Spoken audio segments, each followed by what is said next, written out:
राजस्थान में एक बार फिर से चुनावों के लिए समीकरण बैठाने शुरू कर दिए गए हैं। इस बार बारी 5 सीटों पर होने वाले उपचुनाव की है।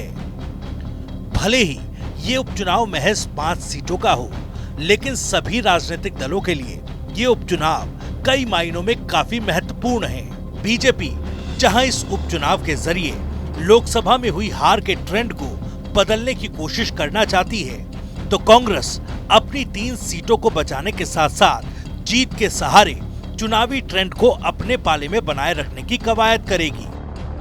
वहीं हनुमान बेनीवाल की आरएलपी के साथ साथ भारत आदिवासी पार्टी भी अपनी एक सीटों के साथ पार्टी की मजबूती और बढ़त की तरफ देख रही है। इस बीच राजस्थान में बीजेपी प्रदेश अध्यक्ष की कमान संभालते ही मदन लाल राठौर ने अपना पूरा फोकस 5 विधानसभा सीटों के उपचुनावों की जीत के रोड मैप को बनाने पर दिया है।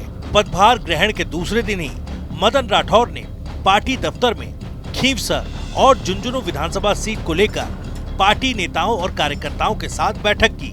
राठौर ने फीडबैक लिया और जरूरी दिशा निर्देश दिए। बीजेपी प्रदेश अध्यक्ष मदन राठौर ने कहा कि 5 विधानसभा सीट पर पार्टी सत्ता और संगठन के तालमेल से चुनाव लड़ेगी। बीजेपी उपचुनाव से पहले जातीय समीकरणों पर भी पूरा ध्यान दे रही है, चाहे संगठन में नियुक्ति हो या फिर उपचुनाव के लिए कैंडिडेट्स की तलाश। आपको बता दें कि सीपी जोशी की ओर से अध्यक्ष पद से इस्तीफे की पेशकश के बाद मदन राठौर को राजस्थान बीजेपी का अध्यक्ष बनाया गया।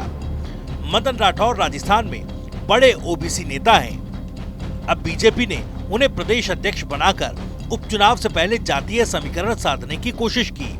विधानसभा सीट पर प्रत्याशियों के चयन के लिए प्रक्रिया भी शुरू हो गई है। चुनाव के लिए बनाई गई कमेटी ने काम शुरू कर दिया।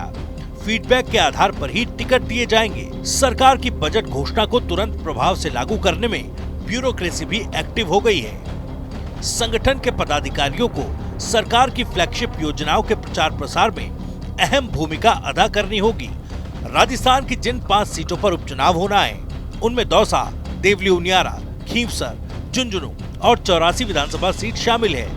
इन 5 सीटों पर चुने गए विधायक लोकसभा चुनाव लड़कर सांसद बन चुके हैं। 2023 के चुनाव में इन 5 सीटों में से 3 पर कांग्रेस, 1 पर आरएलपी और 1 पर बीएपी को जीत हासिल हुई थी। इस उपचुनाव में बीजेपी के पास खोने के लिए कुछ नहीं है और पाने के लिए 5 सीटें हैं। इसलिए बीजेपी नेता जीत का लक्ष्य लेकर आगे बढ़ रहे हैं। खैर, अब प्रत्याशियों की तलाश पार्टी में शुरू हो चुकी है, तो जाहिर है 5 सीटों पर अपनी अपनी दावेदारी के लिए उम्मीदवारों की जोर आजमाइश भी शुरू होगी। ऐसे में पार्टी से टिकट न मिल पाने की दशा में क्या एक बार फिर बीजेपी लोकसभा की तरह बगावत के भंवर में फंसेगी, या मदन राठौर कैंडिडेट्स के चुनाव और बाकी दावेदारों के बीच सामंजस्य के लिए भी कोई फॉर्मूला तैयार कर पाएंगे?